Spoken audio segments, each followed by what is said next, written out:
अजितदादा गटाला धक्का। राज्यात लोकसभा निवडणुकीत अजितदादा पवार गटाला चांगले यश मिळालेले नाही। त्यामुळे अजितदादा पवार गटाच्या आमदारांमध्ये अस्वस्थता असल्याची चर्चा आहे। अजितदादा यांनी सर्व आमदारांची नुकतीच बैठकही घेतली आहे। या बैठकीला 6 आमदार उपस्थित नव्हते। हे सर्व आमदार त्यांच्या वैयक्तिक कारणास्तव उपस्थित नव्हते असे अजितदादा यांच्याकडून सांगण्यात आले होते। पण ते आता अजितदादा गटातील एक मंत्री त्यांना पाठ दाखवण्याची चर्चा आहे।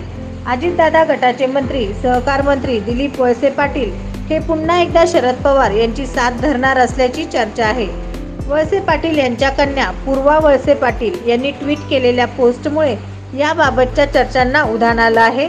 दिलीप वळसे पाटील हे राष्ट्रवादी काँग्रेस पक्ष शरदचंद्र पवार या पक्षात येण्यास इच्छुक असल्याची सगळीकडे जोरदार चर्चा सुरू आहे।